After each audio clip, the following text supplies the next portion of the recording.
اعوذ باللہ من الشیطان الرجیم بسم اللہ الرحمن الرحیم وَإِن كَادُوا، یہ بہت اہم مضمون آیا ہے جو اس سے پہلے سورہ یونس میں آیا تھا، اب یہاں آیا ہے۔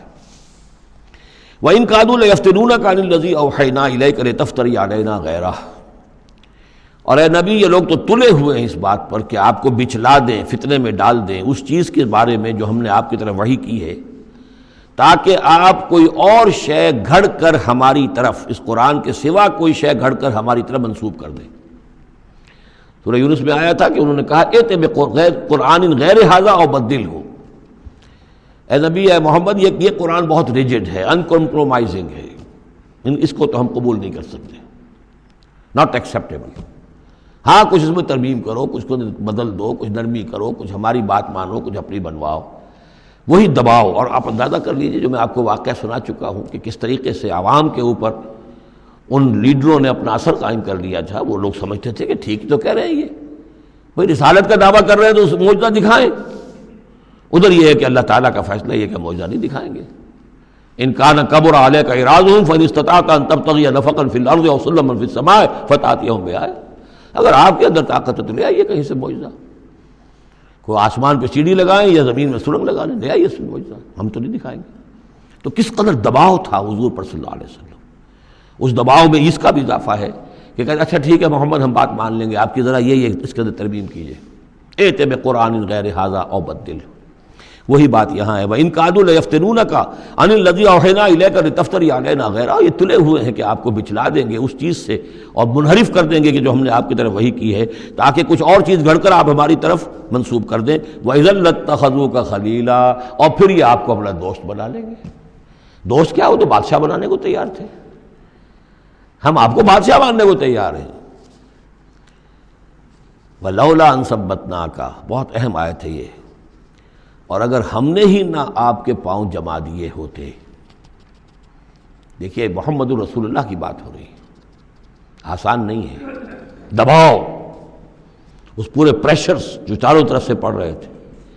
اللہ فرماتے ہیں وَلَوْلَا أَن ثَبَّتْنَاكَ، اگر ہم نے آپ کے قدم نہ جما دیے ہوتے، لَقَدْ كِدتَّ تَرْكَنُ إِلَيْهِمْ شَيْئًا قَلِيلًا، تو عین ممکن تھا کہ آپ کچھ نہ کچھ ان کی طرف مائل ہو ہی جاتے، جھک ہی جاتے، دباؤ اتنا شدید تھا۔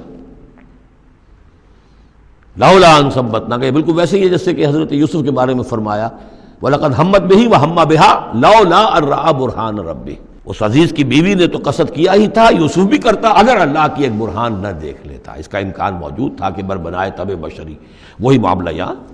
وَلَوْلَا أَن ثَبَّتْنَاكَ، اگر ہم نے آپ کے پاؤں نہ جما دیے ہوتے، آپ کے دل کو جما نہ دیا ہوتا، آپ کو ثبات عطا نہ کر دیا ہوتا، لَقَدْ كِدتَّ، آپ تو قریب ہو گئے تھے، تَرْكَنُ إِلَيْهِمْ کہ کچھ شَيْئًا قَلِيلًا ان کی طرف جھک جائے۔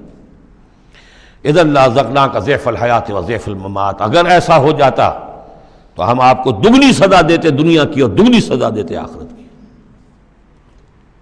الرب رب وإن تنزل والعبد عبد وإن ترقى ثم لا تجد لك علينا نصيرا، پھر نہ پاتے آپ اپنے لیے ہمارے مقابلے میں کوئی مددگار، آپ کو چھڑانے والا کوئی نہ ہوتا۔ میں ترجمہ وہی کر رہا ہوں کہ جو قرآن کے الفاظ ہیں، لیکن مفہوم سمجھ لیجئے، یہ سختی اصل میں حضور کی طرف نہیں ہے، بظاہر خطاب حضور کی طرف ہے، عتاب جو ہے خطاب حضور کی طرف، عتاب ہو رہا ان پر جو دباؤ ڈال رہے ہیں کہ بدبختو، ہمارے نبی کے لیے یہ بالکل ممکن نہیں ہے، یہ ہرگز نہیں کریں گے۔ وَإِن كَادُوا لَيَسْتَفِزُّونَكَ مِنَ الْأَرْضِ لِيُخْرِجُوكَ مِنْهَا، اور یہ تلے ہوئے ہیں اس بات پر کہ آپ کے قدم اکھاڑ دیں اس سرزمین سے، مکے سے، تاکہ یہاں سے نکال باہر کریں آپ کو، لِيُخْرِجُوكَ مِنْهَا۔ یہ گویا کہ بالکل آخری وقت ہے اب مکی دور کا کہ جس میں کہ وہ کشاکش انتہا کو پہنچ چکی تھی۔ وَإِذًا لَا يَلْبَسُونَ خِلَافَكَ إِلَّا قَلِيلًا، لیکن ساتھ ہی پیشن گوئی بھی ہے کہ ٹھیک ہے یہ تو نہیں کہا کہ یہ آپ کو نکال نہیں پائیں گے، اس کی نفی نہیں کی، لیکن یہ کہ پھر یہ بھی یہاں پر زیادہ دیر رہ نہیں سکیں گے، یعنی یہ کہ چند سال کی بات ہی ہے نا، 8 سال کے بعد، بلکہ بڑے بڑے سردار تو ان کے جو ہیں 2 سال کے بعد ہی وہ بدر کے اندر جا کر کھیت رہے۔ ابو جہل کہاں رہا، عقبہ ابن ابی معیط کہاں رہا، سب ختم، بڑے بڑے سب کے سب سردار جو تھے جو غادری، سب ختم ہو گئے۔ وَإِن كَادُوا لَيَسْتَفِزُّونَكَ مِنَ الْأَرْضِ، جیسے وہ پاؤں ڈگمگاتے ہیں، لڑکھڑاتے ہیں مرغی کے نوزائیدہ، اس بکری کے نوزائیدہ بچے کے، یہ چاہتے ہیں کہ آپ کے قدموں کو یہاں سے ہلا دیں۔ لَيَسْتَفِزُّونَكَ مِنَ الْأَرْضِ لِيُخْرِجُوكَ مِنْهَا، تاکہ وہ یہاں سے نکال دیں آپ کو۔ وَإِذًا لَّا يَلْبَثُونَ خِلَافَكَ إِلَّا قَلِيلًا. اب اس صورت میں خود یہ بھی پھر یہاں پر زیادہ دیر نہیں رہ سکیں گے سوائے تھوڑا سا عرصہ. سنت من قد ارسلنا قبلک من رسلنا. اور یہ طریقہ رہا ہے، ہم نے آپ سے پہلے جتنے رسولوں کو بھیجا ان کے باب میں ہمارا یہی قانون رہا ہے کہ نبی جب ہجرت کر جاتا ہے تو پھر گویا کہ امان اٹھ جاتی ہے، پھر اس قوم کے اوپر عذاب آتا ہے. ولا تجد لسنتنا تحویلا. اور آپ ہماری اس سنت اور قانون اور قاعدے میں اور ضابطے میں کوئی تبدیلی نہیں پائیں گے.